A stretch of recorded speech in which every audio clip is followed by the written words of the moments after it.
we're going to have literally one of the dumbest people in the history of the United States Congress. It's going to interview one of the smartest people in the history of the United States government. It's going to go so poorly for them. And all it's going to do is like kick this thing into the next century, even, much less getting rid of it now. And we only got 74 years left to go. I think Comer is congenitally stupid. If you remember, Trey Gowdy, the great fucking intellectual giant, had 11 hours. A lot smarter than Comer. Yeah, and he's twice as smart as Comer. And it can come up to ask the same question 3 times for 11 hours. Why do you think it's going to be any better? And what you know, and if you think that President Clinton is not going to be prepared, well, you better have another thought coming. If the Republicans, they just open themselves, they'll lead with their chin. And boy, does Comer have a big chin, and boy, is it going to get smacked right on the chin. Yes, it is. Opening ram. You know, I want to make one more point about this. We saw a classic lesson of how a really terrific journalist should stand up to a bully. I don't know CNN's Caitlin Collins. I guess I'm an old timer because I've never even met her, but I watched that tape. She asked Trump at the White House about the Epstein victims. Instead of answering the question, which he doesn't want to answer, he insulted her. She didn't blanch or change expression. She just asked him again about the victims.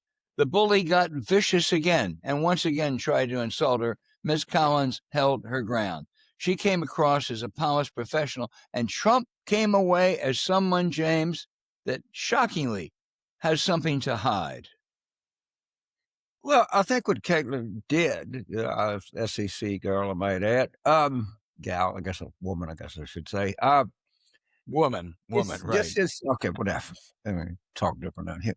This is an example. And so every other journalist that ever interviews him or interviews anybody else, this is the standard.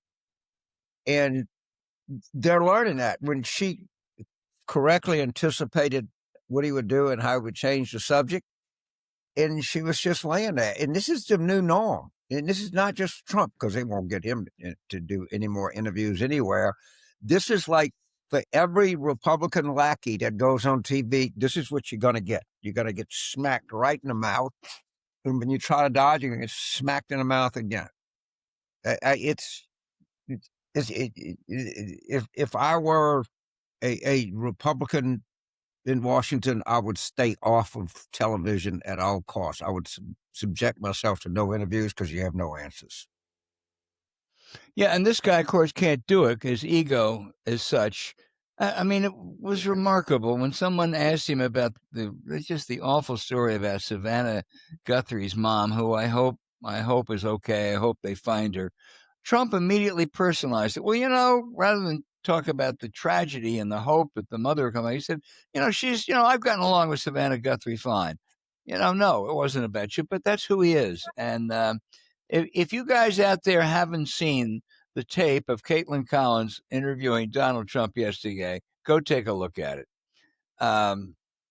James, I'm going to, unless you have something else to add to this, I'm going to change to a new subject, if that's okay. That's fine. You know, this has been, for my business, this has been a traumatic couple decades. Over 2,000 newspapers have closed. It's really sad for local community reporters who lose jobs when the Pittsburgh paper folds or the Chicago Tribune no longer is a serious newspaper. But there were 3 papers, I really believe, with national significance who made a difference when doing their job who made a difference for our democracy.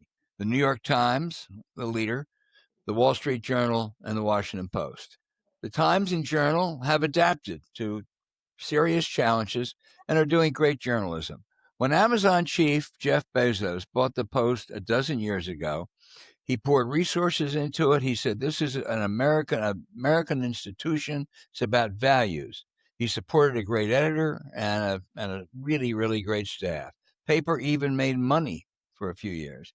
But the last couple of years, his interest waned and his involvement waned. He has a new young wife, and he is enjoying the global glitterati. But even more, He wants to curry favor with Trump. His company lavishly funded the comical documentary on Melania Trump, which I think is starting to really, really flounder. Profits and greed became more important to Bezos than the principles and democratic values that he extolled a decade earlier. The Post was losing money. So does that justify what Bezos did this week, pulling the plug, laying off hundreds of employees, and dismantling a great newspaper? No. He stopped investing. You don't build a newspaper. You don't try to turn something that's a loss into profits by downsizing, by getting rid of people, by firing people. That's been proven time and time again. Look instead what the Journal and Times have done. And he had second-rate people at the head of the business department, which caused more financial drain. But secondly, Bezos is worth over $250 billion. So losing $70 million a year is chump change. Not much more than he spent on his exotic Venice wedding last summer. Jeff Bezos is going to be remembered as a brilliantly successful business entrepreneur, extraordinarily wealthy, who once had values and sacrificed them for greed and closeness to Trump. It really is a disgrace. Well, first of all, you're right. The guy is the greatest retailer that ever lived. Period. I mean, just look what they've done. Somebody else might have thought of it. I don't. All that talent they had to Post, and it was a lot of talent. It's going to end up somewhere, and somebody is going to come in, and it won't be the Washington Post. I don't know if much you can reconstruct that, but they'll end up somewhere, and if I were that rich, if I had $250 billion and I had one of the billion, James, $250 billion, and I own one of the really defining assets in modern American history, the Washington Post.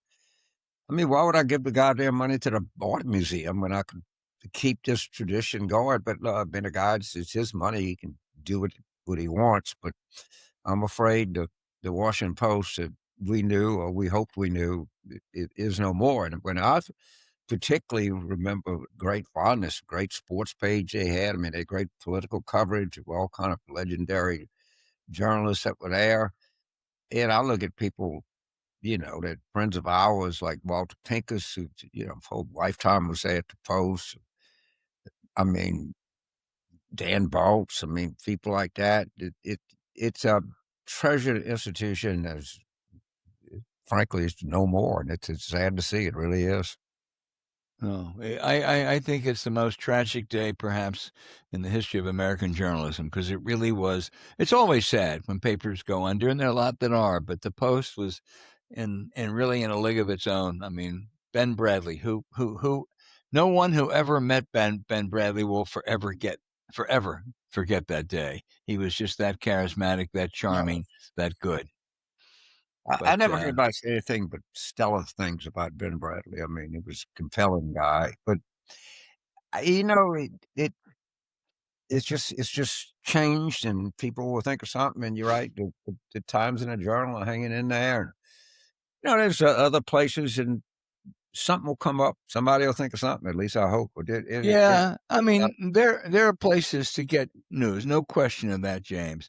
But for those people who, I mean, that was a central place, along with the Times and the Journal, and that's just a loss. They're going to some people who aren't going to be able to make do. And I also say Ben Bradley was maybe the greatest editor of the last 50, 100 years, but they also had Marty Baron did a terrific job at the Washington Post. And for all the problems they're having, the new editor Matt Miller has done a pretty good job with less resources. There was no reason to shutter the Post the way Bezos says. Well, I mean, but he'd say a lot of things about the Washington Post. I basically lived in Washington from 1986 to 2008. I was on the road campaigns and doing that. But basically, that was it. One of the, in addition to the Sterling Sports page, they had a really good Metro section. And they would cover Virginia politics, which I was involved in. and the Maryland politics, I'm less involved in that. I mean, they would cover it very well. I mean, they had a real complete newspaper that the style section was like one of the great, like, cultural kind of fun sections of a newspaper you can imagine. It's a little bit of my hometown, and I hate to see what happened to the Post, and a lot of people live in metropolitan Washington. Trust me, it's a huge area. Yeah, and actually starting even before this, but it was the paper of Woodward and Bernstein, and the investigative reporting over the last 50 years has been, perhaps exceeded or at least rivaled only by the New York Times and one or two others, and we're going to lose that. That's going to be harder to replicate, and so it's just it's a very, very sad day. Pentagon coverage have had, Tom Ricks is Right. so long. That woman Carol Leoning, she broke some of the best stories I've ever seen. But Still doing it. MS now. yeah, it's Yeah. things happen, things born, things die. I guess all you can say.